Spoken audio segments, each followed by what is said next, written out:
Mercredi 17 mars 2015 il est 7h13 bonjour bon réveil bon mardi ñu ngi leen di nuyu di leen gërëm ci ànd bi ak télévision Futur Média ak fu ngeen mënte nekk tey tamit ñu dellusiwaat comme ni ñu koy defee fajar gu jot ci télévision Futur Média ñu ngi ak yéen fii ba 10h l'information qui se réveille très tôt déjà 6h45 ci ngeen am bulletin bu njëkk bi juste après on vous a proposé un très beau titre pour vous réveiller léegi nag yeewu leen commencé ti ñu ngi jëm 10h Fatima Ba Diakhaté la ñuy àndal ci jotaayu xibaaru suba gi Fatima ñu ngi lay nuyu.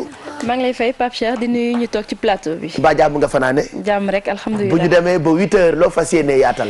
bokk na ci administrateur provisoire yu société yu ñu njort ne Karim Wade moo ko moom ñoom nag dañ leen la woolu tey ca section de recherche gendarmerie bu Colobane dinañ leen déglu niki tey jii dinañ wax itam ci maître Amadou Sall mi ñu gardé à vue ca section recherche ba tey gendarmerie bu Colobane moom ñu koy tuumaal ne dafa yëkkati kàddu yu tegginewul jëmale ko ci njiitu réew mi président Macky Sall ak réew mi ci boppam. Omar Sarr nag ñaawlu na li ni mel jàpp ne acharnement la nguuru Macky Sall dafa bëgg a dal seen kaw ñoom waa parti démocratique sénégalais ñu wax itam ci Bathie Seras ak Amina Ngirane ñoom it retour de parquet la ñu am ñoom ñi ñu njort ne dañ doon recruter ay nervi ca banlieue bu Ndakaaru ngir rek indi yëngu-yëngal bis bi ñuy attee Karim Wade ñaar fukki fan ak ñett ci weeru mars ñu ne nag retour parquet moom la ñu am dinañu janowaat ak juge bi beneen kàngam bu parti démocratique sénégalais di maire bu Jidda Caaroy Kaw Cheikh Dieng moom it teg nañ ko loxo ginnaaw bi ñu ko jàppee mu yor ci wotoom ay pneu bi ñu ko laajee daal jàpp na ne da koo jëndoon ngir reboiser ay garab waaye ci mujjantal ga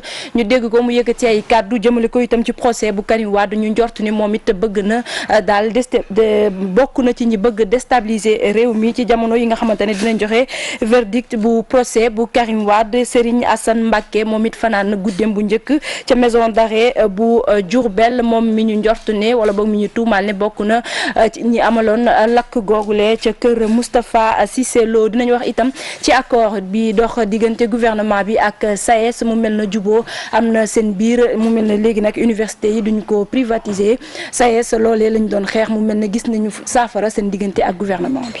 mu nga ko kon bu ca kanamee 8h nga yaatal ko waaye ginnaaw yaatal boobu leen nga ko nar a yaatal ñun itam dañuy sàkku ngir comprendre actualité fajar bu jot ci ndimbalu Chérif Dia ñu ngi lay nuyu tey jii daanaka li Fatima Ba Diakhaté wax ci ay xëtam yéen kaay yi xëyee ko tey loolee moo lëmbee actualité bi surtout ay kàngamu parti démocratique sénégalais yi ñu teg loxo waaye ci lu jëm ci arrestation yooyu noonu Chérif lan la ci askan wi war a comprendre maître Amadou Sall Aminata Thiam ak Cheikh Dieng ñoom ñett ñëpp ay responsable PDS la ki nga xamee ni moo di Amadou Sall nag daanaka démb moom la ñu gën a waxtaanee ci jotaayu xibaar yi. waaw ni nga ko waxee noonu la Pape ginnaaw bi nuyoo téléspectateurs yi nuyu leen xam nga ni procès Karim Wade bi verdict bi ñu ngi koy xaar altine bi di ñëw le 23 incha allah ba tax na ñi nga xamante ne ñooy gouvernement bi ñoom commencé na ñoom it rawatina renseignements généraux yi di rek.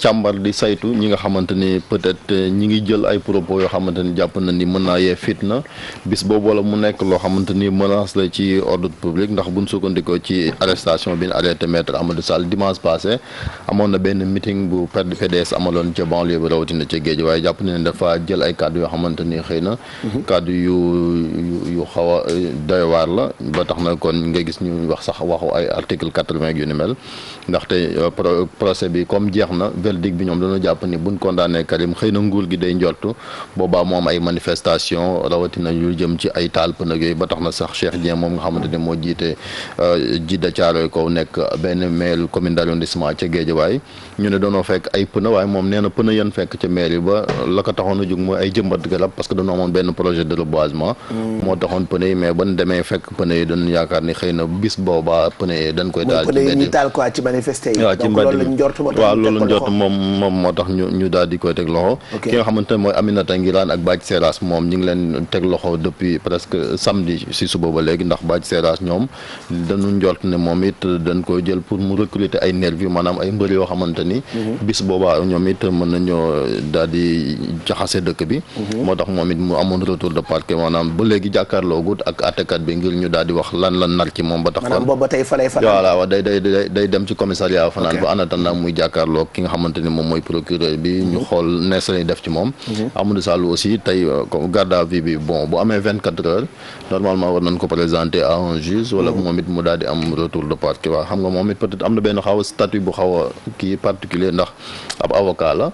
xëy na ñoom it looloo tax procédure yi nga xamante ni moo nekk ci ñeneen ñi mën a bañ a nekk ci moom Amadou Sall ba tax na kon daal justice mën nañoo jàpp ni tey tribunal moom dina bëri dem ak dikk surtout waa PDS ndax ñi ngi annoncé aussi reprise ki nga xamante ne mu procès Aïda Ndiongue mi ndax boobu ba léegi moom it doon ko doon renvoyé kon mu mel ni kon waa parti démocratique sénégalais tey seen dem ak dikk ca tribunal ba dina bëri ndax li nga xamante ni moom la ñuy xaar di 23 mars bi ñuy dëgmal di verdict procès Karim Wade bi. d'ailleurs sax yéen kaay yu bëri loolu la ñu xëyee coow yooyu muy ñu bokk ci PDS te ñu teg leen loxo bu mujj bi biig la ak ki nga xamee ni moo di maître El Hadj Amadou Sall leneen loo xamee ni itam ci wàllu xibaar la waaye anamaar yi nga xam ni teg nañu leen loxo ca Congo Kinshasa fu xibaar boobu toll. waaw fi ñu ci toll mooy information yi ñu mujj a jot mooy kilifa yi Sénégal yi ñu ngi def seen kéemtalaay kàttan ngir ñu daal di bàyyi ndaw yi yanamar yooyu di Fadel Barro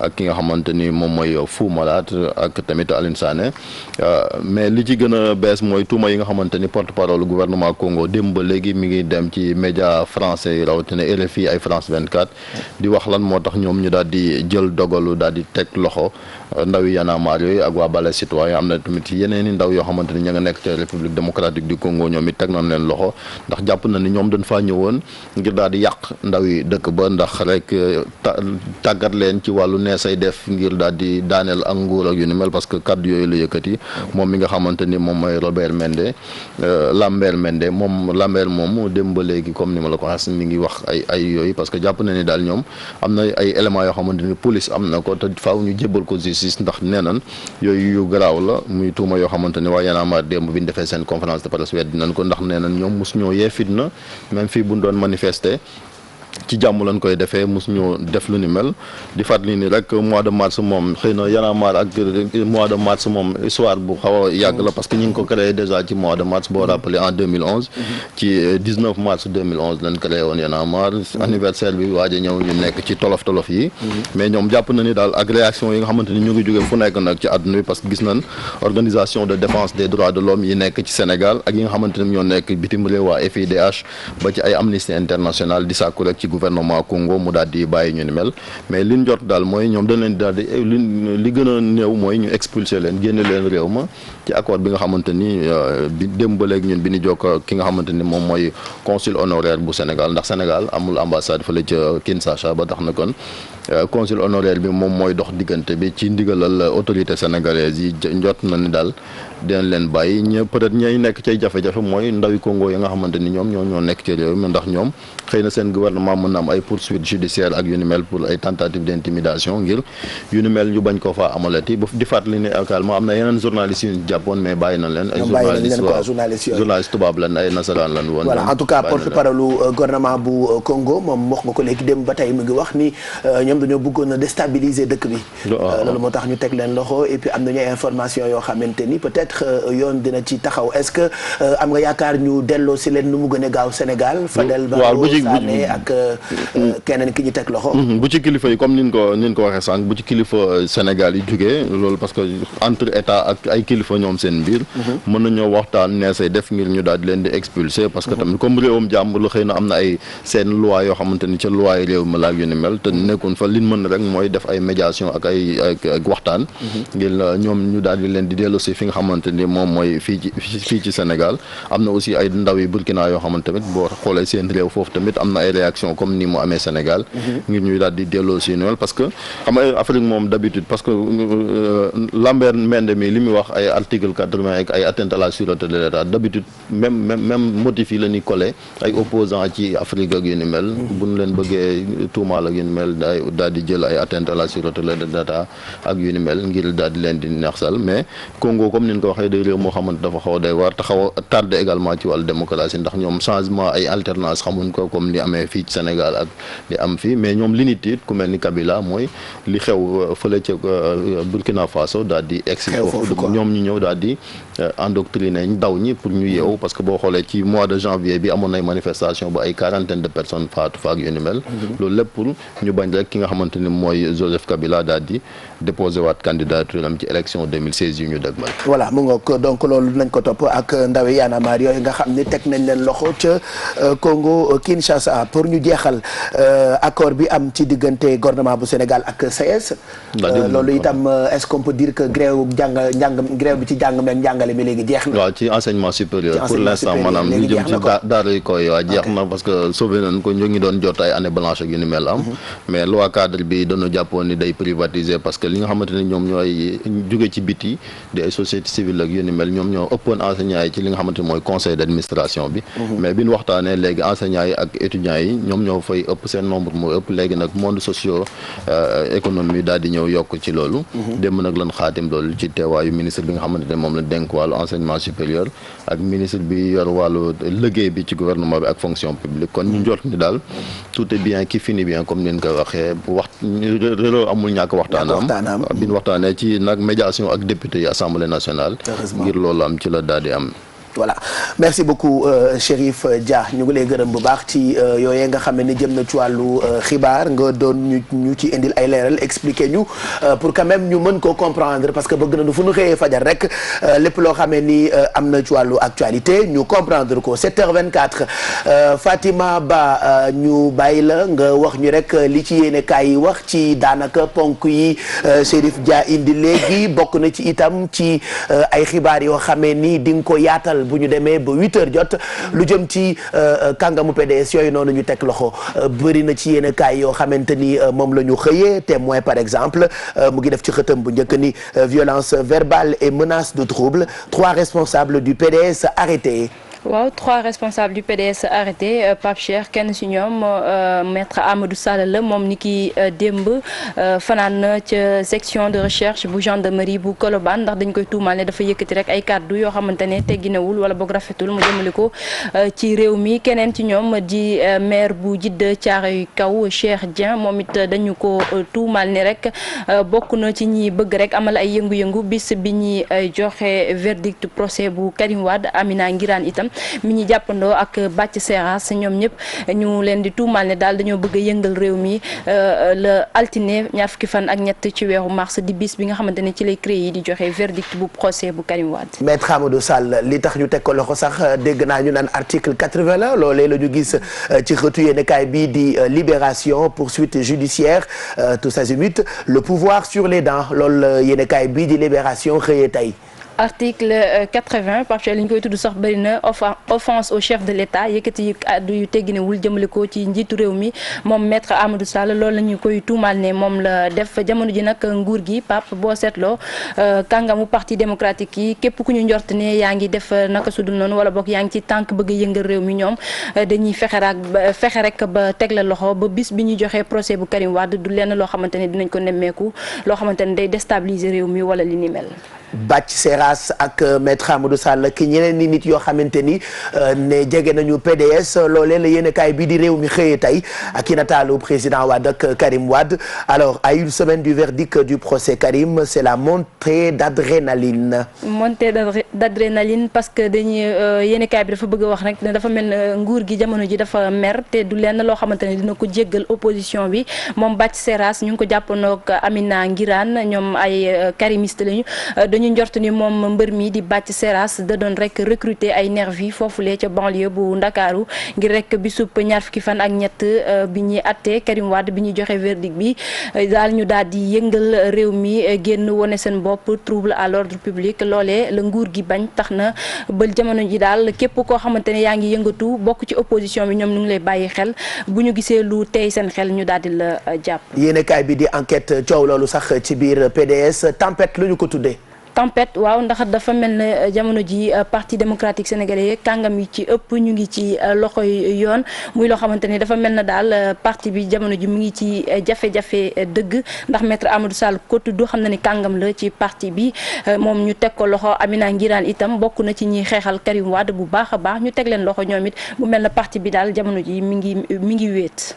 L'As moom nee na c'est un sale temps pour les karimistes. Un sale temps pour les karimistes comme ni mu ko waxee moom Amina Ngiraan bokkoon ci ndaw yi nga xamante ne dañuy xeexal Karim Wade bëgg ñu teggi ko loxo ndax dañuy jàpp ne deful dara ñu téye ko jamono ji ci kaso bi démb retour de parquet la ñu am moom ak Bathie Seras mu mel na karimiste yi jamono ji dañ leen di surveiller bu baax a baax képp koo xamante ne gis nañ la ngay yëngatu dinañ la laaj ci naka nga ci lan ngay yëngatu ci lan ngay dox boo daal indul ay leeral yoo xamante ne ñoom mën nañ ko jàpp dinañ la téye. ba tey populaire ci coow loolu la xëyee tey ba def ko ci xëtam bu njëkk. populaire itam foofee la xëy ndax jamono ji yéen kaay yëpp Pape Cheikh daanaka ci la ñu xëy ndax jafe-jafe yi nga xamante ne waa parti démocratique sénégalais ñu ngi ci mu mel ne seen diggante nguur gi daal mi ngi gën a ñakas. mu ngoog daanaka coow la loolee direct info def na ko ci xëtam bu njëkk ci ñaari président yi président Macky Sall ak ki fi nekkoon président bu Sénégal di maître Abdoulaye Wade pouvoir et opposition jouent à se faire peur loolu la direct info def ci xëtam bu njëkk tey. waaw ndax parti démocratique sénégalais ñoom xamle nañ ni duñu nangu ñuy condamné Karim Wade Macky Sall itam ak nguuram noppi nañu ngir rek bu bés ba du dara loo xamante ne dina yëngu ci mim réew ba sénégalais yi sonn ci wala loru ci mu mel na jamono ji opposition bi ak pouvoir bi seen xeex dafa gën a metti. loolu moo tax Walfadjri xëy def ci xëtam bu njëkk ni le pouvoir perd les pédales. perdre les pédales waaw dafa mel na ñoom yëf yi da leen a bëgg a ëpp doole ndax jamono ji li ñu gis moo di ne képp koo xamante ni ci kujje ngi nga bokk bu ñu gisee nga def dara daal ñoom dañuy yëngatu ñoom waa pouvoir bi fexe teg la loxo ndax dañuy njort ne da ngay bëgg déstabiliser réew mi wala def naka sudul noonu ci bisub bi ñu joxe verdict bu procès bu Karim Wade mu mel na pouvoir bi ci boppam yëf yi da koy bëgg a ëpp doole. ci wàllu njàng meek njàngale mu kawe mi ak loi cadre loolee la yéene kaay bi di Sud Quotidien xëyee tey ci jubóo gi am ci diggante SAES ak gouvernement bu Sénégal. waaw SAES xeex na ko ba sonn mu mel na mujj na ci am ndam ndax signé nañu accord seen diggante ak gouvernement bi ñoom ak Mary Teuw Niane toog nañu waxtaan gis daal saafara ci jafe-jafe yi ñu nemmeeku woon mu mel na léegi duñu privatiser ci université yi ndax ñoom waa SAES dañu jàpp ni loi cadre boobule bu jàllee ñoom daal daanaka duñu amati benn droit ci université yi nguur gi mooy fay gën a mën a am doole muy loo xamante ne ñu ngi ko doon xeex mu mel na am nañ ci ndam. ci wàllu tàggat yaram yéen kaay bii di stade xëy si xaak waxtaan ak ki nga xam ni moo di Abdoulaye Diallo mi def ay ambition wam ba noppi am ay mbir yoo xamante ni wax na ko jëm ci Sénégal Ghana ak Cheikh Ndoye bu Créteil mi ñuy sélectionné loolee mu ngi ci xëtu yéen kaay bii di stade Fatima ñu dem l'Observateur pour xool naka la ñu xëyee tey ci bis bi mardi 17 mars 2015 wax nañu ci li nga xam ni moo jëm ci jiboo gi am ci diggante gouvernement bu Sénégal ak SAES wax itam ci kàngami PDS yi nga xam ni teg nañu leen loxo wax ci tàggat yaram ak yeneen mbir yoo xamante ni soxal na xibaar yi tey on retrouve tout de suite Abdoulaye Diédhiou pour le menu de ce 17 mars 2015. Bonjour Abdoulaye. Bonjour Pape Cheikh Diallo, bonjour à toute l'équipe de Yeewu Leen, ravi de vous présenter l'édition du jour de l'Observateur qui s'est entretenue avec Mary Teuw Niane, ministre de l'Enseignement supérieur et de la recherche scientifique. Pourquoi nous sommes tombés d'accord avec le SAES? L'université ne sera pas privatisée. Le gouvernement respectera tous ses engagements. Ce sont là autant d'assurances à lire dans l'Observateur du jour. Également à lire dans l'Observateur du jour, dénouement dans l'assassinat du jeune Guinéen Souleymane Ly égorgé sur l'autoroute. Le meurtrier Ibrahima Sorili est déféré depuis hier au parquet de Dakar. Et autant dire que les choses se précisent dans l'assassinat odieux du jeune Guinéen Souleymane Ly égorgé le 9 mars dernier sur l'autoroute à hauteur de la cité imbécile. Chose curieuse, le défunt Souleymane Ly et son bourreau Ibrahima Sorili sont des frères. Après ce crime, le meurtrier avait tenté d'égorger son autre petit frère, Boubacar Ly, âgé de 14 ans, qui lui s'en est tiré avec des blessures à la gorge et aux fesses. Ibrahima Sorili a été déféré hier au parquet de Dakar pour assassinat, tentative d'assassinat et acte de barbarie. Toujours à la une de l'Observateur, un début de semaine mouvementé en banlieue, une perquisition de la mairie de Djiddah Thiaroye Thiaroye-Kao par la police. Une centaine de pneus saisis, le maire Cheikh Dieng entendu, et le maire libéral de la commune de Djida Thiaroye-Kao a été retenu hier dans les locaux du commissariat central de Guédiawaye. Pour nécessiter l'enquête, Dr Cheikh Dieng est invité à s'expliquer sur la centaine de pneus découverts par la police dans les locaux de l'institution municipale. Autre arrestation toujours en banlieue, il s'agit de celle du directeur de cabinet du maire de Pikine Nord.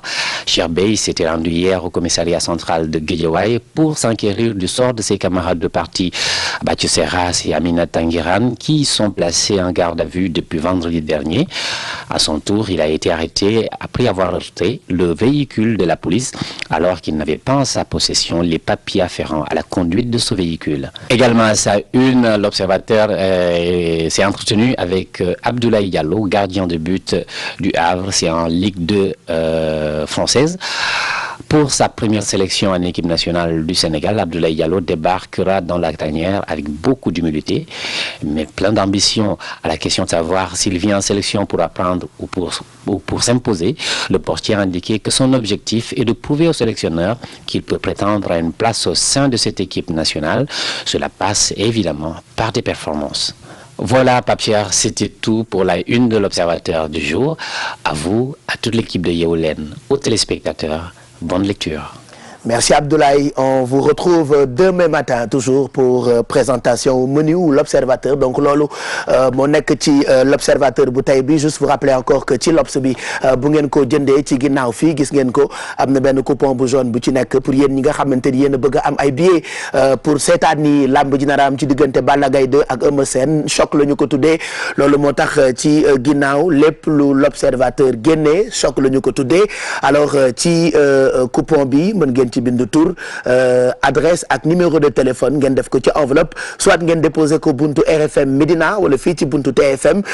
Ça vous permettra ngeen teel a def seen ay réservation mën a am ci place yu njëkk yi parce que ça risque d'être chaud, d'être un choc pour ñi amul place wala ñi narul am place le 5 avril plutôt. Balla Gaye 2 ak Eumeu Sène, loolu nag choc la. L'observateur itam def ci gunge ay lecteurs am. Alors ñu ngi ndokkeel képp koo xamee ni rek sa habitude mooy saa yoo xëyee jënd yéenekaay bii di l'observateur. Léegi nag ñu jàll ci xibaaru jaww ji tey ak fan yii yëpp tàngaay baa ngi bëgg a dugg si barki démb ak démb yeewu nañu Fatima Ba ak lu toll ci 17 degrés, mais tey daanaka température bee yokku.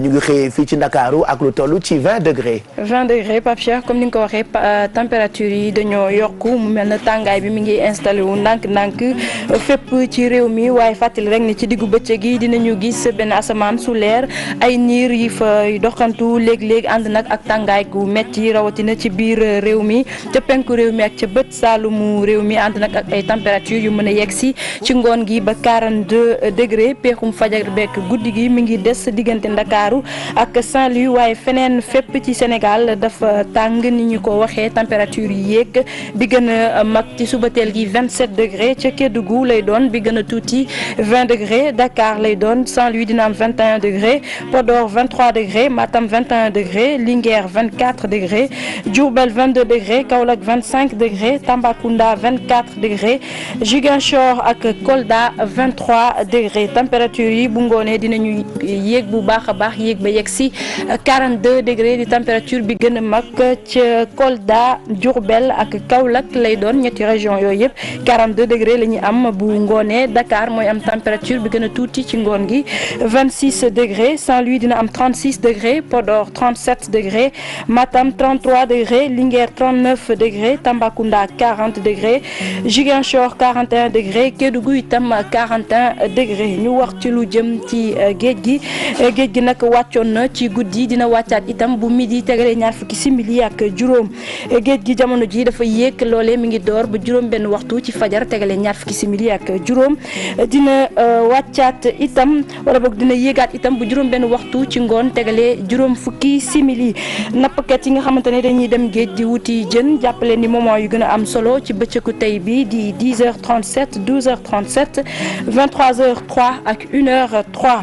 Jant bi nag moom fenk na ba noppi bi 7h tegalee 16 minutes. ñu ngi yaakaar itam Mousso bu 19h tegalee ñaar fukki simili. Pape Cheikh, li mooy di gën a fës ci xibaaru jaww ji. Jërëjëf, ñu ngi lay gërëm bu baax, ñu bàyyi la nga daw ca ginnaaw gën a toggaat say xibaar xëy na di nga am yu bees bu ko defee bu 8h jotee ñu fekk la ci beneen studio bi pour journal 8h bi Fatima Ba. Inch'Allah. ba ci kanam am na bis yoo xamante ni da ngay yeew rek mel ni ku baali woon wala ku fanaan àll wala ku nege c'est ce qui arrive sama xarit ci tey loolu moo leen dal voilà ñu ngi nii ñoom ñëpp kii yaa ay dara na nga def. maa ngi fi Pape Cheikh. na nga def Bijou Ndiaye. Alfi. ça va naka affaire yi. Mado ci loo ne. ça va kii yaa ça va. ça va bien. Petit ça va. maa xala anniversaire Petit Ben Diap Khadim ci loo ne. yaa observé tonton mag Pape Samba Thiam. wallaay ndeysaan. ça va. yow coono baaxul de. daa bay bis yoo xamante ni doo bëgg dara ci li ngay def. man ci guddi yooyu noonu maanaam bu ma yeewu ci laay gëm ni faru rab wala coro rab am na.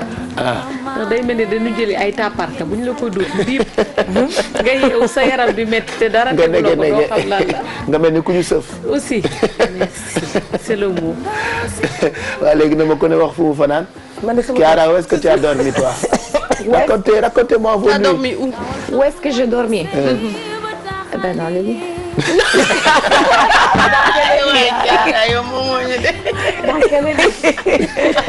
Dans quel lit? Dans le lit de la chambre d'amis ou dans le lit de ta chambre de coucher et de personnel? On peut dormir dans le salon, on peut dormir. D'accord. Tu as dormi où exactement dans la maison? Dans la chambre. Je suis très habitudinaire. Habitudinaire ban mot la. ci italien la. Italienne. D'accord. Male yow foofu fanaan biig. sama kaw la de ba jaaxal ca néeg ba. ok yow foofu fanaan biig. sama kër. D'accord. kii moom ci sa xiir la fanaan. su baat bii ne fii nii Almadi. maa la gis biig. du man de alaaj dag maa jaawale man ci suufu lal bi laa tëdd. ci suuf bi nga tëdd kay sa joie. suufu lal bi laa tëdd démb. Beyoncé. bii yow fa fanaan bi. sama lal Pape bàyyi seex. sa lal. man nag ci oto bi laa fanaan. c'est comme si j'avais dormi dans la voiture. Bon, mais bon, ñun waruñu defar journée yi ba pare di leen gën a sonn. On vous souhaite une bonne journée, un très bon mardi. ñu ngi leen di ñaanal bëccëg bu neex ci télévision Futurs Médias. Chiara, tout à l'heure, on parlera de ces Sénégalais qui ont réussi dans les télés étrangères. Voilà, je pris la question que tu as posée lors de l'anniversaire de Yeewu Leen, jeudi. Et quand tu m'as demandé, mais est-ce que par exemple en Italie, il y a des Sénégalais qui ont réussi à la télé? Les Sénégalais qui ont réussi dans les télés italiennes, voilà, étrangères. on va les découvrir aujourd'hui. D'accord. On va voir. Qu'est-ce qu'ils ont fait? Ils sont qui ces Sénégalais qui ont percé quand même au niveau médiatique? Il y en a beaucoup, hein. War na ñëw tuuti de. xam nga dafa defante seeg bopp bu ndaw bi min na Sénégal lu leer la day tendance day gaaruwaale yëpp lay def waaye man xamaguma kon ñu ci kanam ñu jàkkaarloo on va parler de tout ça ndeysaan ki ko wax suñu secret wu tendance rek kooku rek a ma tooñ man moom Chiara nee na la ma ko laajoon la waajal pour tontu si ma ci rubrique waaye poser rek jël sa temps maa ngi ñëw ci yow boo demee li may wax sa jëkkër dina la ko expliquer da gën a mën a comprendre donc elle parlera paraît-il il y a des Sénégalais qui ont réussi dans les télés en Italie et puis Mado on parlera de ay trucs et ak astuces yu am solo yoo xamante ni baax na ci ay kanam yu ras. exactement. yenn saa yi coono day indi ay ras-rasu kanam. exactement cher maa ngi nuyu mbokk téléspectateurs yi. plus précisément nag moom tey on va parler de cerne parce que dafa nekk lenn loo xamante ne dafa sonal nit yi. buñ koy dégg nag tout le temps ci suufu bët lay nekk. mais aujourd'hui dinañ wax lan mooy cerne ba pare joxe ay trucs et astuces. pour mu jóge ci ñi nga xamante ne am nañ ko. yow commencé ngaa ras de. déedéet. jigéen ñi loolu la ñu gën a ragal quoi continué yaa ngi am ay rides. mu jaaxle et pourtant ride du at mën nga sonn am ay mais même quand tu cernes et tout ça. rides ici. mais beaucoup de femmes boo leen waxee da ngeen am ay rides elles sont les hommes aussi sont ridés hein. Écoute mais nous on c'est vous qui êtes yéen a gën a sonn ci ay affaire rides. gisoo leen seen génération bi yéen ku leen xool xam di ay meer ngeen. ay maire yu màgget ngeen seen race yi. nouvelle génération bi seen yéen a gën a bëgg seen bopp. à chaque instant balaa muy génn télé comment je suis. dafa botox regarde mon visage. je suis cernée. je te dis un secret. oui dafa def botox. merci. t'as vu son front là il y a pas d'expression. pas des yeux. non mais fais comme ça Pape Cheikh. alors c'est quoi ton secret. souris comme ça non. j'ai pris un kiné qui vient chez moi pour me masser tous les matins visage pour prendre soin de moi. non quand même il a raison non parce que yow. c'est important soin de soi kay léegi góor la ak jigéen mais yéen a gën a sonn. waaw defoo fi botox yow. ak tuñam yii defee ci botox. dama leen di yóbbu page 114 dox leen samay nuances. def samay nuances de. waa eggali émission dama leen xamal ñaar loo xamante ni léegi bu ngeen ma fontooyee rek ma génne man tamit am naa sama juróom fukki nuances. émission bi. voilà faites très attention donc Mado dina joxe ay techniques pour nu ngeen mën a éviter cerne yooyu noonu ou rides yi ci kanam lay doon et puis yéen ñi wut liggéey aussi qui a dina ay CV comme tous les matins. Oui, Pape Cheikh, comme tous les matins, cette fois-ci dañ ci yokk encore beneen CV peut-être qu'on peut pas aller jusqu'à 5 heures doo ma ko permettre temps bi dafay gudd fa dama nar a guddal. comme ne nga ma yem ci waaw damay yem ci saa yu gàtt yi alors dañu leen jàllale ñetti CV et puis parler aujourd'hui de comment développer son réseau et son influence en entreprise. Voilà, donc ce sera pour tout à l'heure. Et puis hier, j'ai voulu vous parler d'un livre boo xamante ni c'est sur l'entrepreneuriat ci Afrique peut-être balaa ñuy jeexal ñu wan leen livre boobu noonu ça permettra peut-être aux jeunes d'avoir quelques techniques yu am solo pour mieux entreprendre fii ci Afrique et puis comme tous les mardis on va faire le tour du monde en mode. Le tour du monde en mode. Fashion World Pape Cheikh tey benn tissu boo xam ne je pense que ñun ñëpp xam nañ ko dain mais ci daal lañ ko doon gën a xam alors que défilé yi nii passé dañ ko gis bu baax ci kaw podium yi donc ça se démocratise un peu plus def nañ ci ay accessoires yu bëri yére yu bëri yoo xam ne dañ leen koy woon tout à l'heure ak benn collier boo xam ne c'est extraordinaire ndax ci nopp yi lay commencer. waaw ak benn création boo xam ne bi ma ko gisee ci Fashion Week bi je me demandais lan lañ bëggoon wane donc peut-être bu ma leen ko wanee yéen ngeen indil ma ci ay solution parce que personnellement j'ai rien compris et si on a le temps ñu def street style bi fashion waa mais moo tax ñuy wax ni affaire mode ci kaw léegi ay yëfi extravagance la on va découvrir tout ça avec Bijou ci tendance world monde tout ce qu'on voit actuellement côté mode ci àddina Alfi comme tous les matins ak loxo bu saf bi tey nag indeeti nga sa yu baax waa gis nga di Pape Cheikh comme ni ñu koy defee chaque matin bu ñu defee sucré tey ñu andi salé tey salé moo aaye ñu wax fas yéene defar ay beignet crevette souvent ñu koy defar dañu loupé pâte bi mais tey dinañ leen wan yan astuce ak yan technique ngeen di utiliser avec les beurre Sofia pour réussir seen ay beignet crevette Pape Cheikh. jeex na kon ci kanam lay doon 7h45 comme tey dañoo yeewu xaw a nege on va se faire un peu de sport ak suñu coach Mass Olympique Club la jógee ça fait du bien quand même de faire du sport yéen ñii seetaan suba gi on vous conseille bu ngeen gisee lu coach bi def n'hésitez surtout pas ngeen def ko parce que baax na ci yaram quoi donc man je vais superviser les filles n'est-ce pas je suis devant vous on retrouve notre coach bonjour coach. Bonjour Pape Cheikh. Comment allez-vous coach? Ça va, alhamdoulilah, j'espère que tout se passe bien. Aïcha. Pourquoi pas. C'est parti. xanaa di ngeen xaar tonton ma jëlee ma fii bu ma teg bi. Vous avez la paresse. xanaa di ma dindi nag ma. waaw kay. ñoom di leen ma ko fii ñoom di leen ma ko. Sukay Bey. merci beaucoup xam ngeen Sukay Bey. yéen a ngi jàmm. alhamdulilah xam nga Salifon yéen a jaune yëpp. ata. sama kebe. sama daal li. Allez, bonjour tout le monde, ravi de vous retrouver ce matin. Voilà, comme d'habitude, ce matin, je vous invite à travailler le haut du corps. Les bras, épaules, bras et un tout petit peu les obliques. C'est bon? Avec des bâtons. Nous devons un échauffement d'abord, échauffement de 5 à 6 minutes d'échauffement et on va prendre les bâtons pour travailler.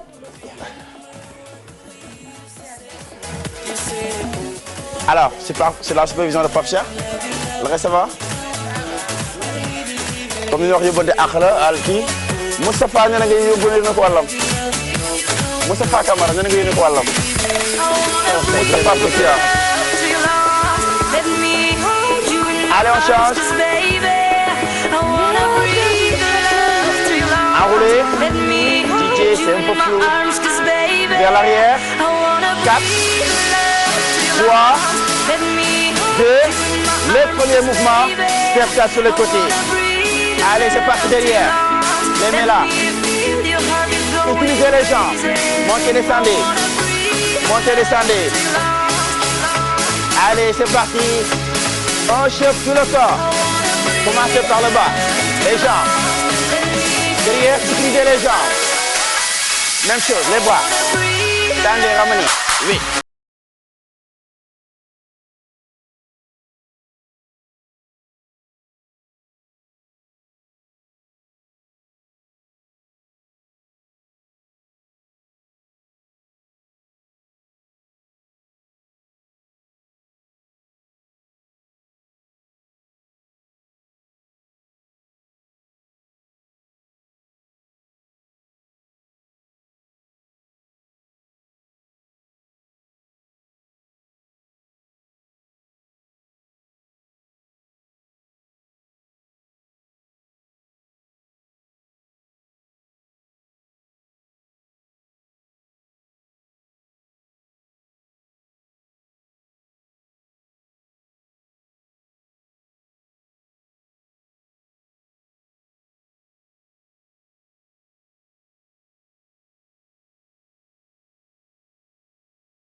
Allez, c'est parti. L'échauffement continue. On ajoute les bras maintenant. Vous les tendez. Allez, c'est parti. Glissez les épaules. Glissez les bras, braquez-vous.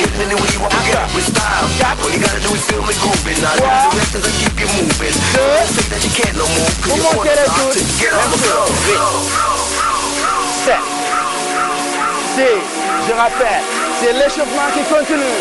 4, 3, 2, les bras vers le plafond. Allez, c'est parti. Ça se passe sur l'eau. Touchez le plafond.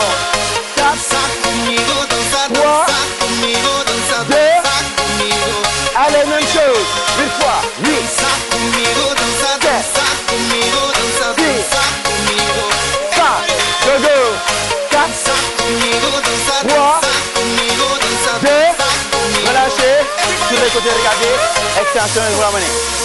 Allez, c'est parti, jambes tendues, les bras aussi, le mouvement part des épaules,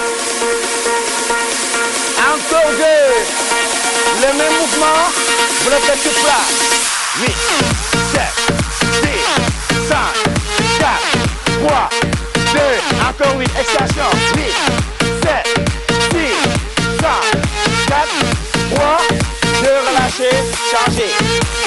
Répétez la même chose. Extension. Extension. Allez, c'est parti. Si on fait tout la place du côté là.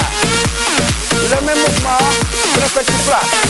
8, 7, 6, 5. Là, ça va derrière. Eh bien, encore. 8, 7, 6, 5, 4, 3, 2, relâchez. Et c'est parti.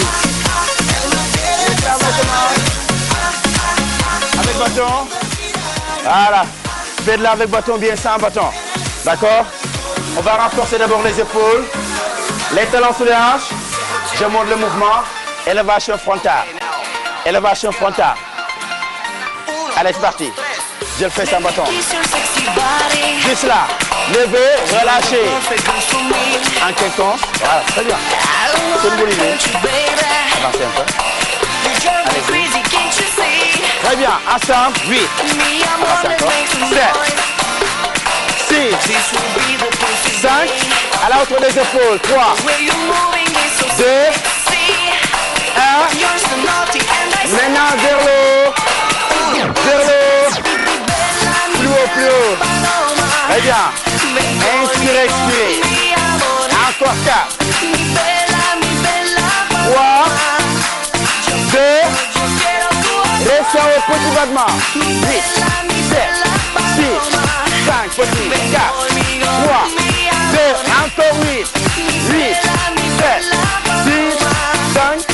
4. 3. 2. Relâchez. Changez. Le bâton est là maintenant. Regardez. Tirage poitrine. Les coups vers l'eau. Rapprochez les coups. Rapprochez les coups. Allez, vous tirez vers l'eau. On va faire de l'eau. Allez, c'est parti. Le bâton reste près du corps. Les coudes vers le haut. Et les poignets sont fixes. Solides. On tire. 8. 7. Bisous. 6. 5. Accélérez. 4. 3. 2. Encore 8. 7. 6. 5. 4. 3. 2. Et on relâchez. Maintenant, vous mettez le bâton là, sur le côté. Le bâton sur le côté, regardez.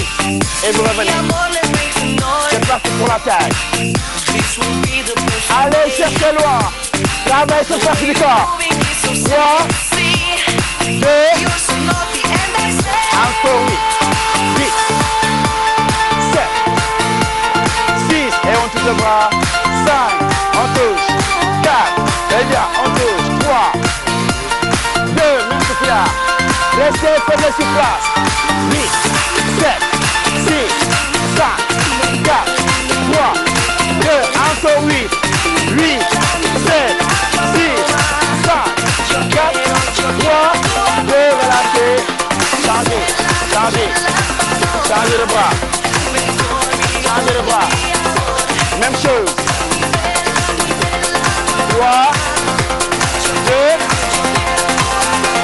Allez, c'est parti. Répétez la même chose. Même chose. Cherchez, cherchez. Très bien. Allez, vous le faites bien. Vous le faites bien.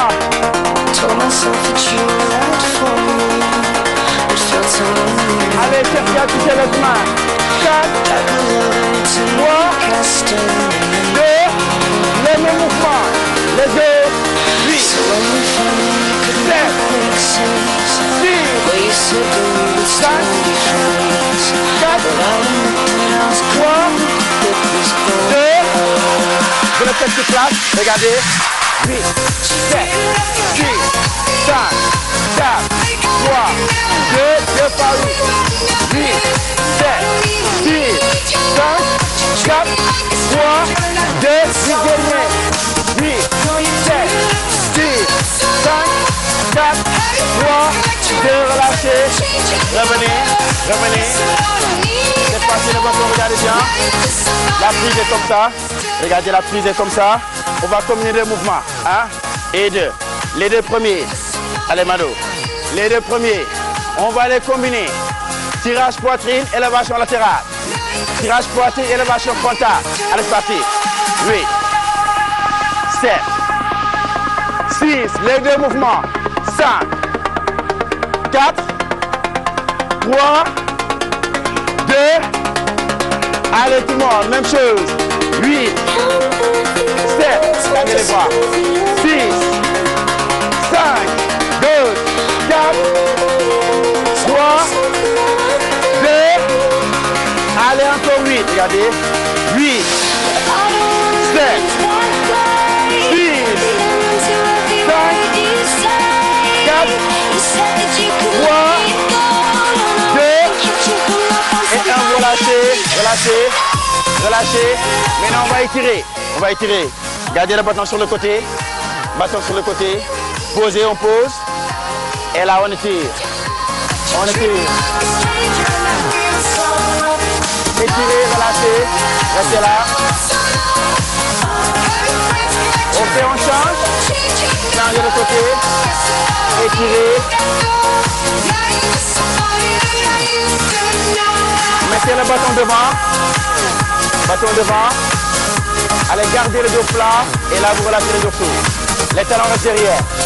Là, on relâche. Très bien. Le bâton là en haut. Le bâton en haut. Et là, vous poussez vers l'arrière. Très bien. Le bâton sur le côté. Sur le côté. Croisé. Allez, on cherche. Relâchez toute cette partie du corps. Très bien, vous changez. Changez le bâton. Allez. Très bien. Le bâton toujours à côté. Vous prenez. Là, vous relâchez l'avant-cuisse. Le genou vers le sol. Toujours avec le bâton. On monte le genou, on tire. Très bien. Toujours avec le bâton. Cheville sur le genou. Poussez les fessiers vers l'arrière et vers là-bas. Allez, on relâche. Relâchez entre les fessiers. 3. Changez de côté. Le bâton là. Le poids du corps sur la jambe d'appui. Le genou vers le sol. Relâchez la suite. On respire.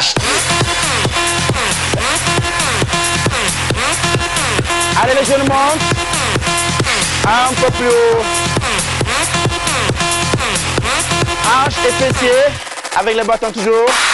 Fessier vers l'arrière. Là, vous relâchez. Le buste reste droit. Hanche loin derrière. Et on tire. 4. 3. 2. Et vous relâchez. C'est le tout pour ce matin. Bravo les filles. Vous êtes les meilleurs.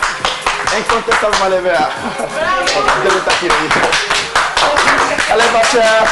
Au revoir, c'est la prochaine. Allez, reposez bien.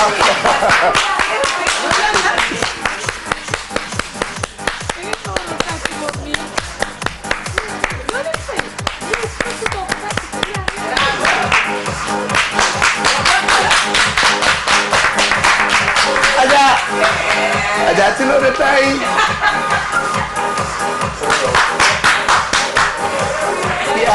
Kiara, baya gi naan li ba kii.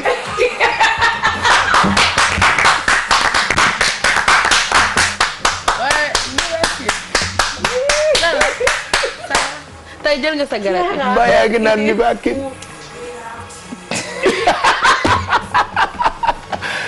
Tu as compris alors? Baya gi naan li ba kii.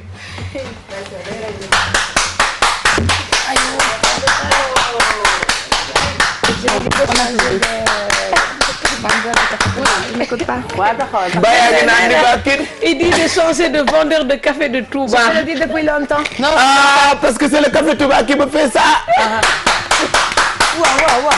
C'est pas ça. Je crois qu'il a oublié ses médicaments ce matin. Tu les as pris? Non, il en a pris un de plus. Fermatelo. Kay. Ko mag may ñu jàmm ah. Ay heure bu jot na journal ak affaire yooyu noonu.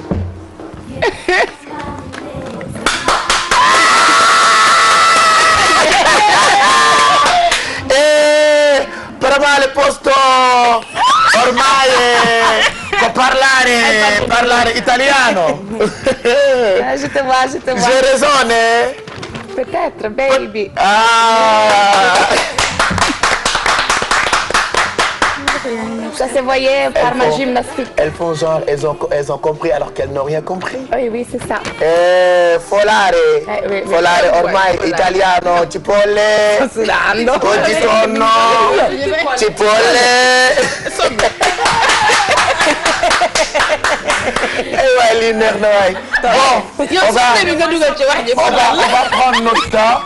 Comme 8 heures jot na ñu dem beneen studio 25 bàyyi leen ak Fatima Ba Diakhaté pour journal 8 heures bi. Après ñun on va faire une petite réunion de famille. On vous retrouve juste après le journal.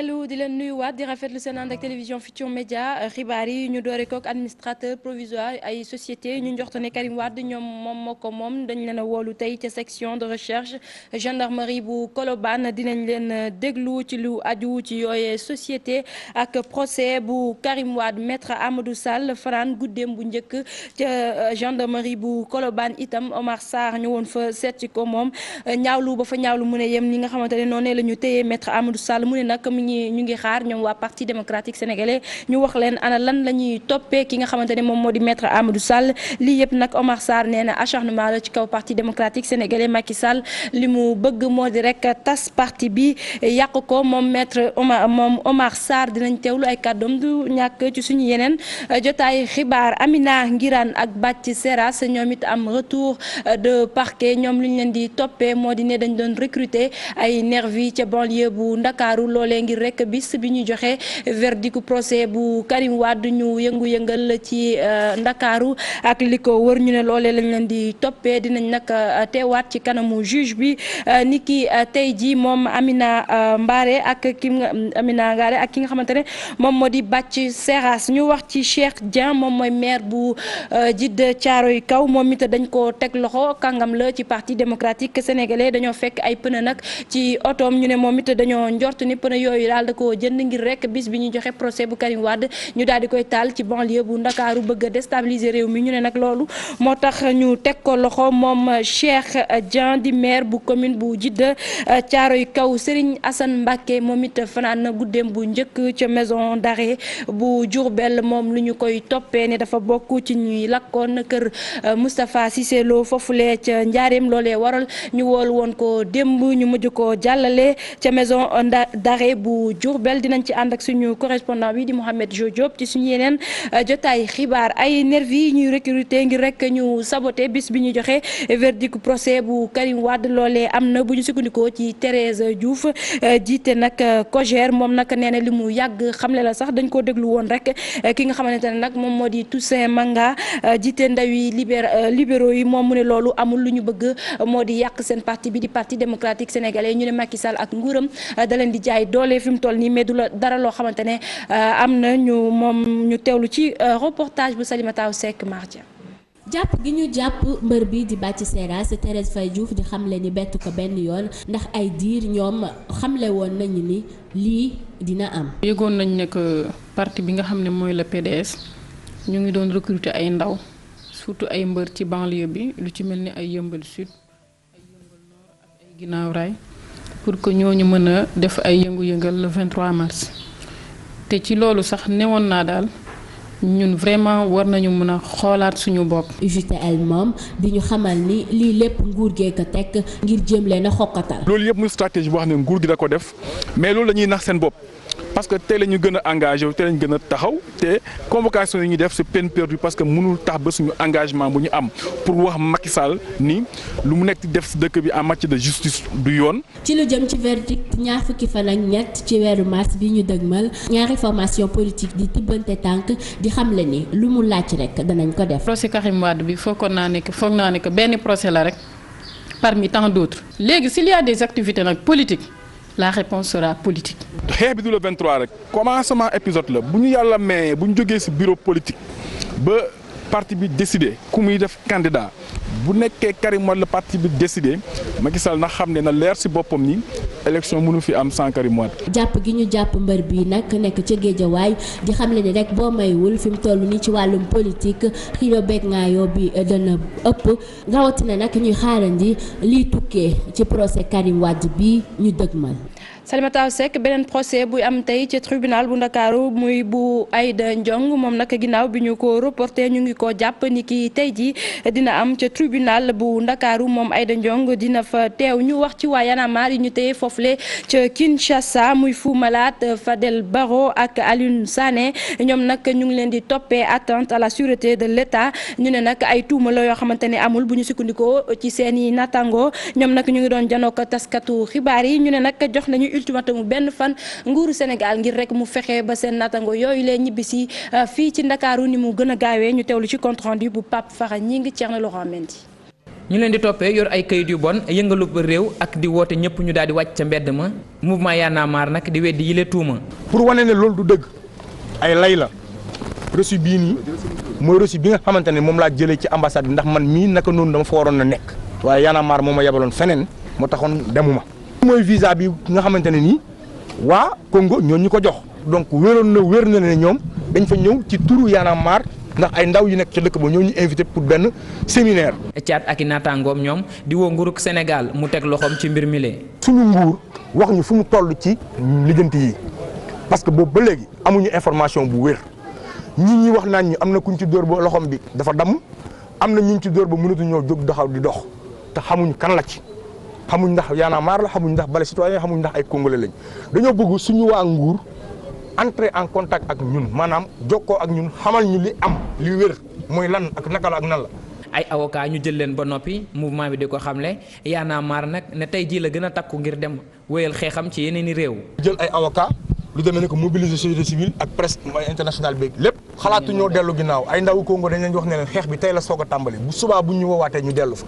te dinañ dem yeneen réewi Afrique continuer di def lii ñu fi nekk di def. Fadel Barro Fou Malade Aliou Sané ñu teg leen loxo ca Congo gannaaw seen jàkkaarloo ak i taskatu xibaar ndaw Y'en a marre yi le seen i naataango yu Congo ñoo leen invité woon ñoom nag ñi des fii ci Ndakaaru nee nañu gouvernement gu Sénégal la ñuy woo mu taxaw bu rafet ci bile dossier. Pape Ndéri Fall ñu wax ci leneen muy wàllu njàng mekk njàngale mi déggoo am na diggante SAES ak nguuru Sénégal ginnaaw bi ñu gisee ne waa SAES dañ doon xeex ngir rek loi cadre bi nga xamante ne dañ jàpp ni day indi ay coppite ca université yi ci Sénégal ñu ne nguur gi mooy gën a am doole ci seen kaw mu mel na loolee nguur gi dellu na ci ginnaaw toog nañu waxtaan ba gis saafara ci bile jafe-jafe mu mel ni université yi léegi kenn du leen privatiser ti ñu ngi ko xamle woon ñu wax ci droit grève ñi nga xamante ne nag ñoom ñoo yëngu ci wàllu ak yelleefu way jëfandikoo yi maître Massokhna Kane mu ne ñi yëngatu ci wàllu njàng meeg njàngale mi ak wàllu wér-gu-yaram dañoo war a rek xoolaat bu ñuy xamle seen i jafe-jafe ban rek di dem grève ndax secteur yi ñu yor secteur yu am solo la kenn mënul toog di banque ay yoxoom ki nga xamante ne nag moom moo di Abdoulaye Ndoye bokk ci CUSEMS moom gisewu ko noonu jàpp na ni ay syndicaliste lañu bu ñu amee lu leen metti faw rek ñu dem grève ngir ñu mën a am lu ñu bëgg ñu teewlu ci reportage Aminata Mbaré Sow. ay grève yu tegaloo école sénégalaise di dund ci ay naqar maître Massokhna Kane di ñaawlu doxalinu ñii di jàngalekat te ñuy def grève. gis ngeen ni temps yi yëpp grève u enseignants yi depuis l'école primaire ba école supérieure tout le temps y a des grèves te loolu bu ñuy wax grève droit de grève warul yàq entreprise bi. ñun lu ñu jaaxal ci Massokhna Kane jàngalekat yi toog nañ ci fay ñu leen seen salaire waxu ci dara koo xam ne da ngay bëgg a def publicité auprès du gouvernement du ñun ñoo lay may sa publicité. kii di président SOS consommateur dem bay ne nguur gi dafa war a xoolaat droit yi nga xam ni dañ ko jox ñii di jàngalekat yi ngir ñu organiser ay grève dafa am ay corps de métier yoo xam ni war nañ seetaat seen droit de grève parce que waruñu mën a grève ni ñëpp di gréver parce que comme ni ma wax ñiy fay pots cassés yi mooy maladie ak kii. démocratie la bëgg na saxal parce que droit de grève constitution Sénégal moo ko consacré moom nu ma amee droit SOS xaw ma ñaata membre la am sax SOS consommation keneen waaw ñun ñu am SOS ñële am droit SOS ay parti politique mais ñëpp xam nañu problème Sénégal du jàngalekat yi c'est les politiciens. ci ab communiqué bu ñu duppee halte à la grève des enseignants association SOS consommateur di ñaawlu tamit syndicat yu bëri yi ñu nemmeeku ci wàllu njàngale mi. Abdoulaye Ndoye dem bay ne kii di maître Massokhna Kane day yëkkati baatam waaye xamul dara ci lu jëm ci njàng mi fii ci Sénégal. Aminata Mbaré Sow ñu koy jaajëfal yéen it naka noonu ci teewlu bi fii la ñuy yem ak yéen ci xibaaru juróom-ñetti waxtu yi fukki waxtu dinaa fi teewaat incha allah ci xibaaru nasaraan yi laata loolu yeewu leen day wéy ak Pape Cheikh Diallo.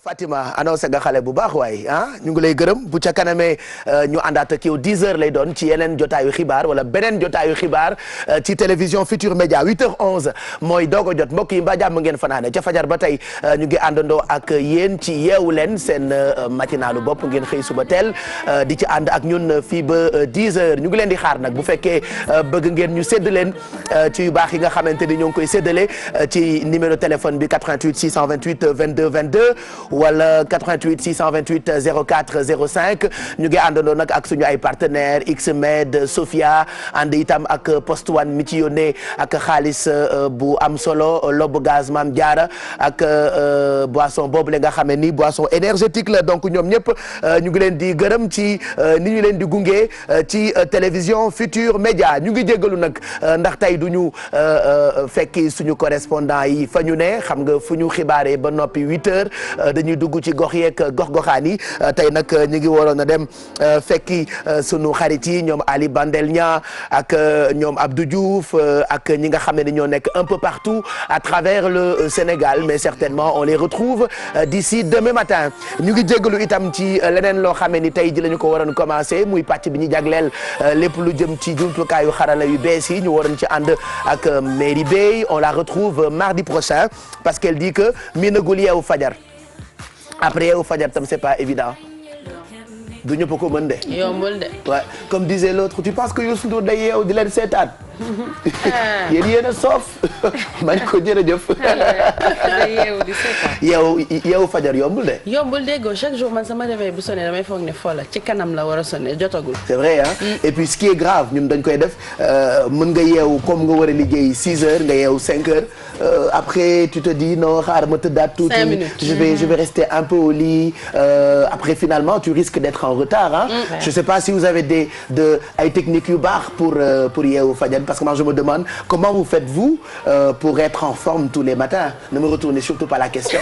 On aimerait bien faire pareil. Ne me retournez surtout pas la question. C'est tentant, cher, de le faire. Ne me retournez surtout pas la question. On prend l'habitude. On se couche tôt et c'est psychologique quand on se dit qu'on se réveille demain matin pour faire Yeewu Leen bégloo téléspectateurs yi engouement boobu adrénaline bi mooy nekk ba tu es obligé boo yeewoo tu as la pêche et tu essaies de donner ça aux loolu mooy c'est technique parce que je sais que pour yeewu fajar ku nekk am nga benn technique boo xamante ni ça te sert.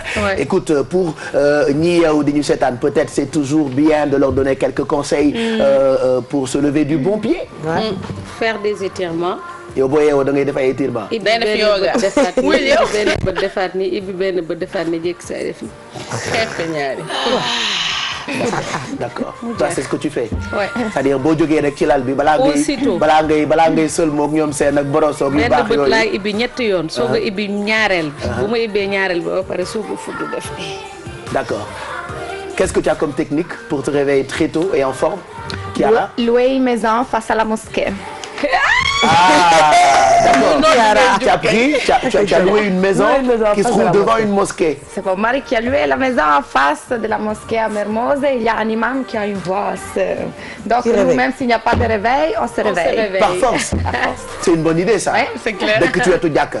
C'est vrai, en plus, c'est bien, ça porte de la chance quand même. Oui. On prie Dieu, donc c'est bon. Ouais.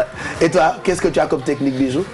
su ma waree yeewu 5 heures réveil bi 4 heures laa koy def muy sonné may yokk 5 minutes di yokk ba 5 heures. C'est une bonne technique aussi. ba pare man je suis pas en forme le matin zombie laay nekk ba heure maquillage parfois je parle à personne ci oto bi du ma wax ak kenn salle maquillage noppi laay def bu ma toogee fii daal laay mel ni daa am benn affaire bu ma. bu lay ñoppati quoi. c'est parce qu'il se passe. am lu nelaw ci yow. mais jusqu'à may egg si je suis en mode zombie. D'accord mais bu fekkee da nga war a jóg normalement 5 heures du matin. à 4 heures da ngay en arrière wala avance. Une heure avant et à chaque fois je m'ai répété dans 10 minutes encore. Comme ça tu te réveilles. Ouais. OK. Donc tu as un réveil difficile. Réveil très difficile. Voilà. OK.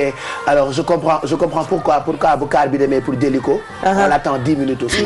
Ouais voilà. D'accord. Parce que je suis très lente le matin. Donc bu kenn mere kenn fajar gi parce qu'on a souvent des humeurs insupportables très tôt. Merci de le préciser. fajar gi ku mer du ma la wax dara parce que damay xool ci sama bopp. matin bi moom yeewu rek di wax ak nit yi. ba pare parfois damay dem toog ci salle de bain bi toog kese di xoole du ma def. J'ai rien compris. Et ça arrive souvent hein. Je sais pas pourquoi je fais ça. Et toi Kia? Man dama am réveil spécial. Oui. Maman bibi. dafa tàmbali c'est vrai que ñi am doom aussi ñoom par force dañuy yeewu fajar. heure yeewu am. Ok. Du coup moom moo may yee. su ma yeewu ma dem jël numéro bi jox ko. C'est une bonne technique si vous n'avez pas d'enfant, trouvez un enfant. Les bébés après quand j'ai pas yeewu leen. C'est pas évident hein. mais di nga yeewu par force parce que xale bi daf lay yee quoi. donc xale yi on peut dire que ay réveil lañu.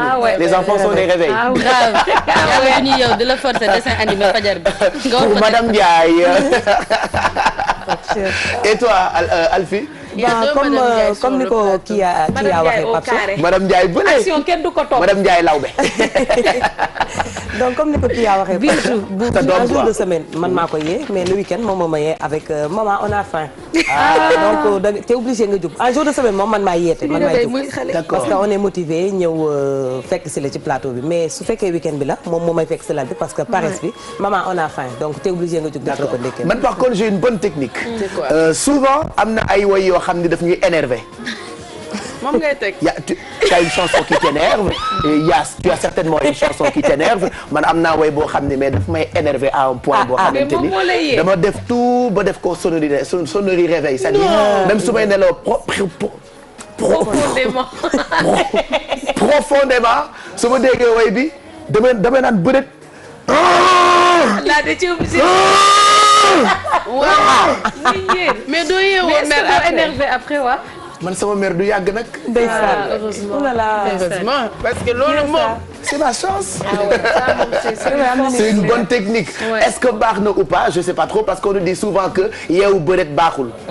man day metti sama bopp. voilà yeewu bëreet baaxul et je sais pas de toute façon man dama am mooy boo xam daf may énervé donc du coup dama ko def sonnerie réveil. Dites-nous vous aussi si vous voulez qu'est-ce que vous avez comme technique pour mën a teel a yeewu soit vous avez un rendez-vous important très tôt et que tàmmu leen teel a yeewu fajar ou soit vous avez toujours envie de regarder yeewu leen mais du ngeen xam am na ñoo xam ne dañuy yeewu 10 heures am na ñuy yeewu ci biir émission bi et que ñu am envie xool yeewu leen à partir de 7 heures donnez-nous quelques techniques ça peut toujours servir parce que yenn saa yi nga dégg sa morom def dara lu ko jëriñ da nga koy bëgg a jël pour def ko alors moi j'ai dit woy bi may énervé moom laa def comme réveil les autres ont dit aussi est-ce que vous avez quelques techniques yoo xamante ni ça peut vous permettre de vous lever très tôt c'est sur Facebook envoyez vos commentaires après on va lire en direct sur télévision Futur Média 8h19 ñu ngi leen di xaar ku dugg ñu teral la enveloppe yaa ngi tege 88 628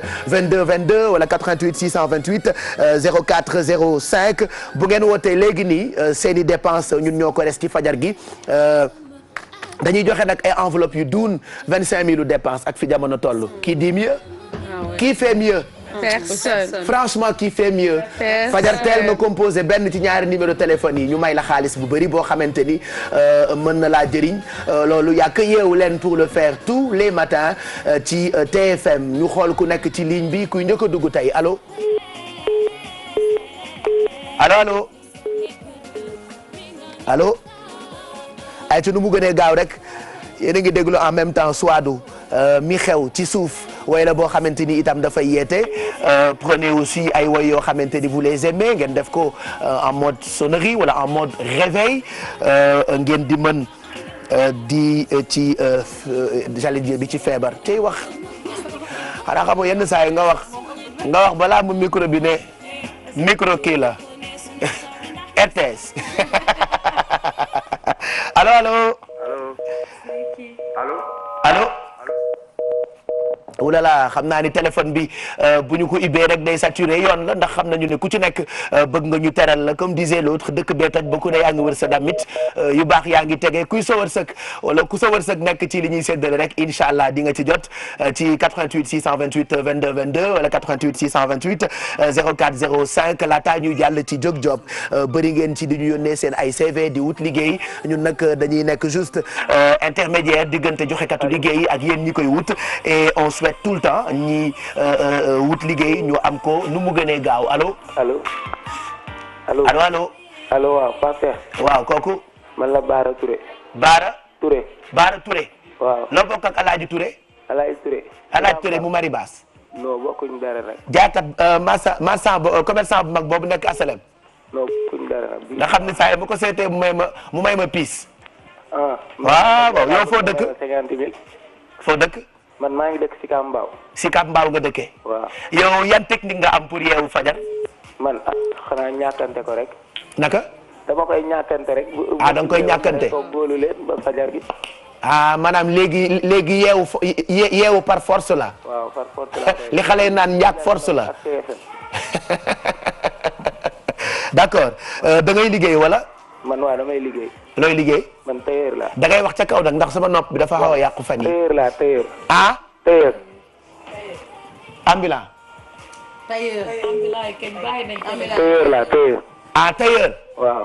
tailleur machine wala. waaw tailleur machine. yow yaa ngi ñëw depuis kañ.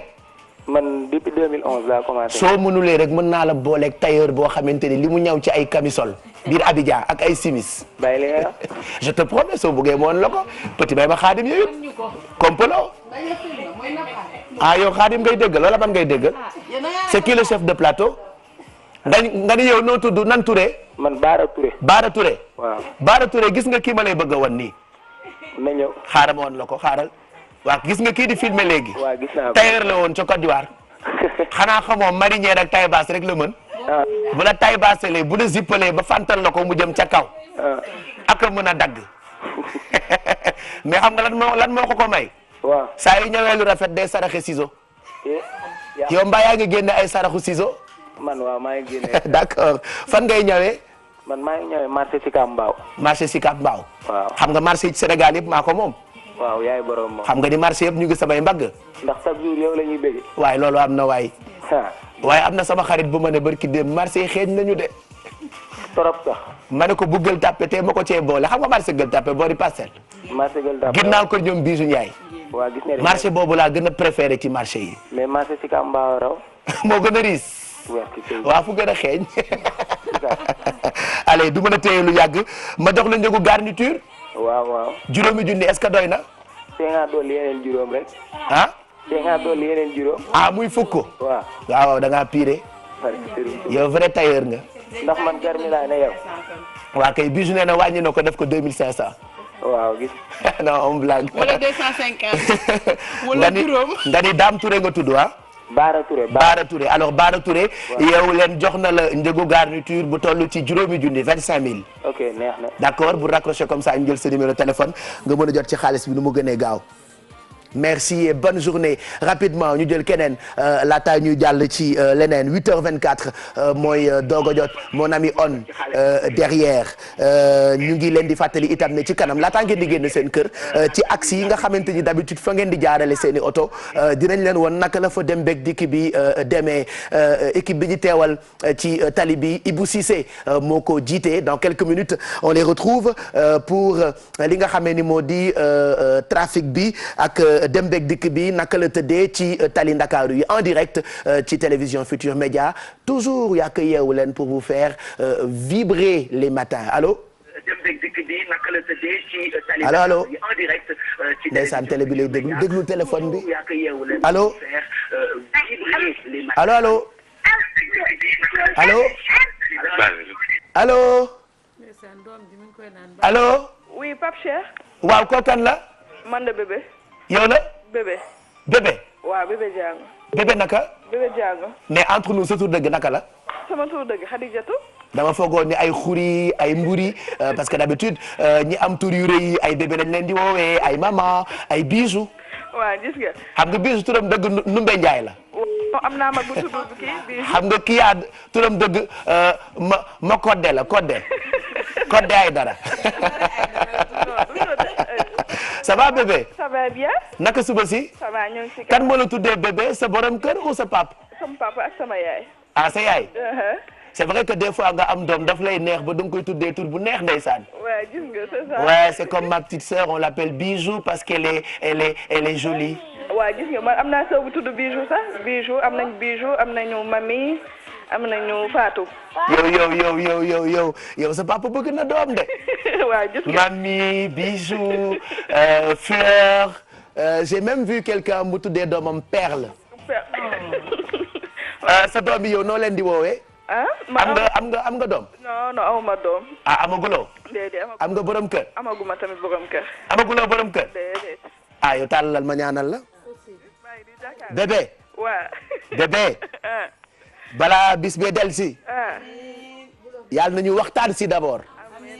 xam nga am na ay paa yu gaaw yoo xamante ni ci waxtaan si bi dañuy maye. yaa ngi dégg. waaw maa ngi dégg. léegi nag sa papa yàlla na nekk kamikaze yooyu nga xamante ni bu ñu ñëwee pour waxtaan si rek mu maye. amiin.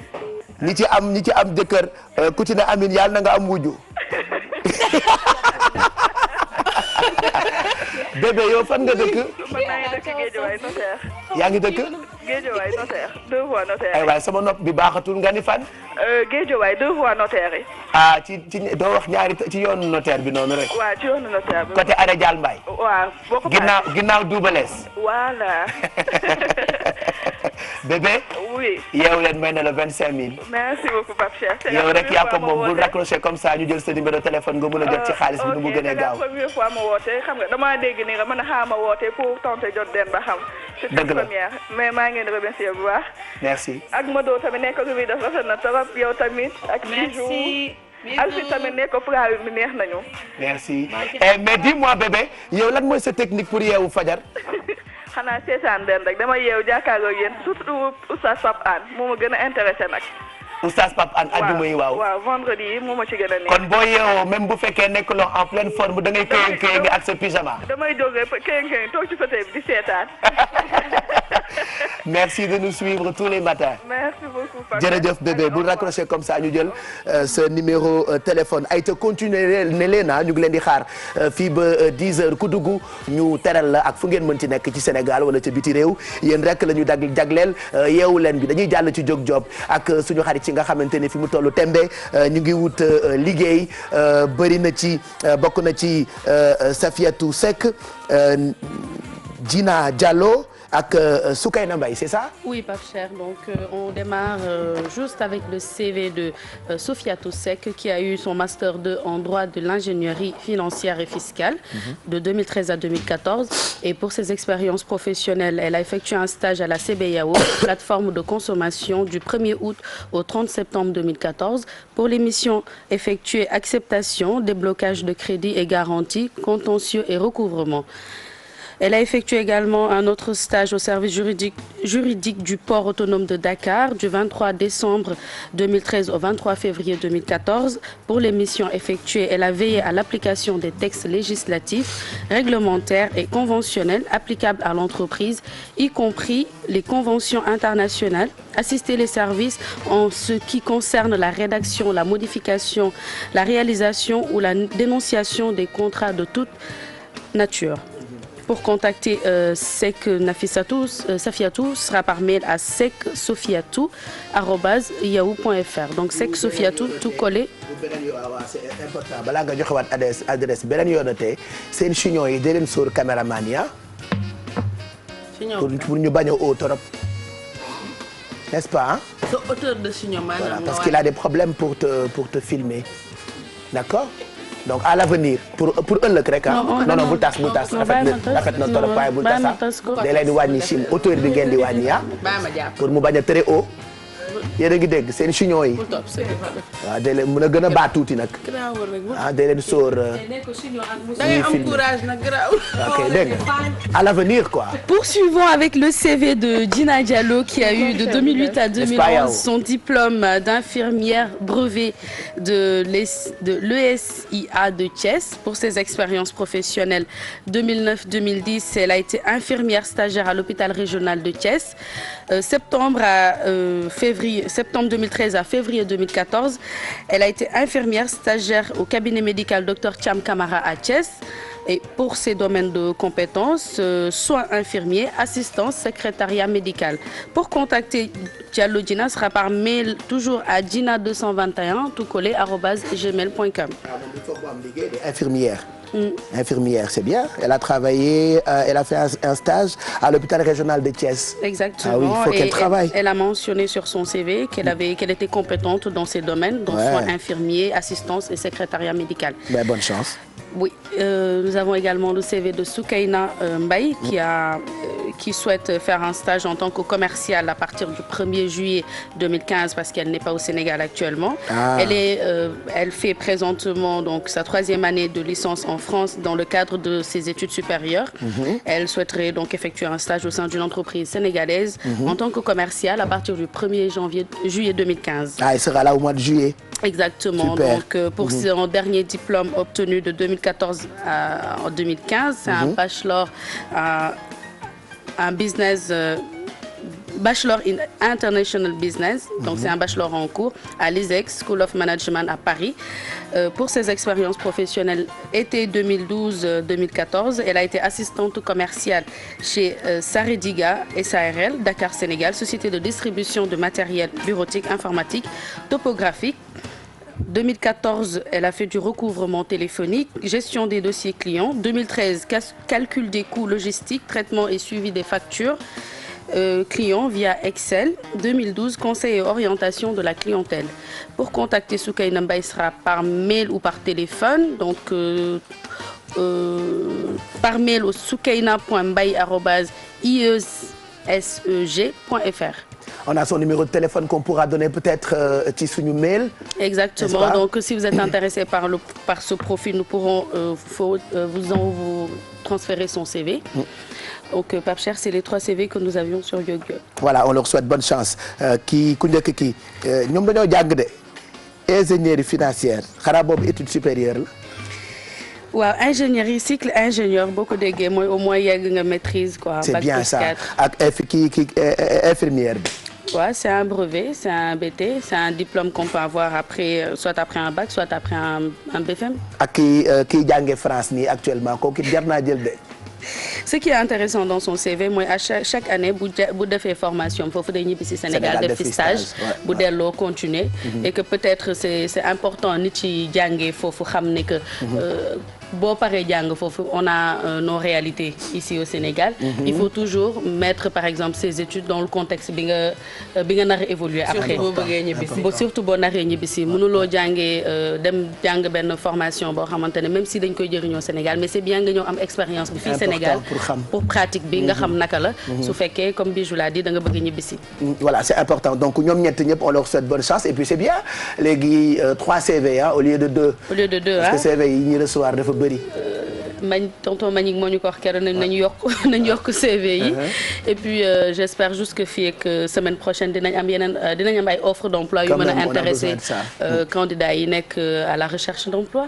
Voilà, on leur souhaite bonne chance parce que soxla bu teew. ay nelaw faju ko Pape Cheikh. ku ne bëgg nañu ngay xëy fajar di job bi loolu la ñu nam ci Jóg Job merci Kia pour CV yooyu nga joxe donc ñoom ñett ñëpp ñu ngi leen di ñaanal rek ñu contacter leen directement bu fekkee soxla ngeen seeni adresse n'hésitez surtout pas on a même leur numéro de téléphone ci adresse mail bu Yeewu Leen c'est ça. Exactement donc Yeewu Leen TFM tout collé @gmail.com. mu ngoog voilà alors dans quelques minutes Kiara dina waxtaanee.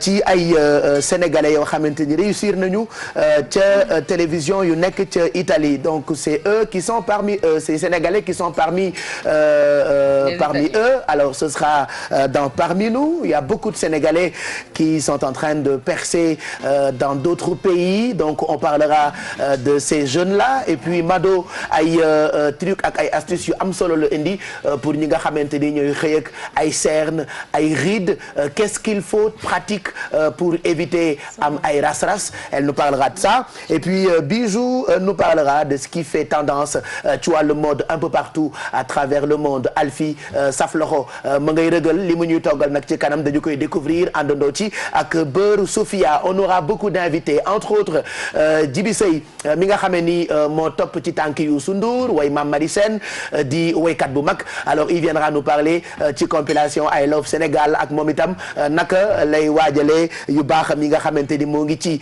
jaara bu stylé na ça fait longtemps qu'on l'a pas vu elle revient ak ay modèles yu bees yoo xam ni daf ko war a génne on parlera avec elle aussi mode et puis ak yeneen di mbir yoo xamante ni mu ngi leen di xaar fii ba 10 heures ci téléphone bi ci ay enveloppe yoo xamante ni ñoo ngi koy séddale yooyu yëpp nag ce sera juste après cette page de pub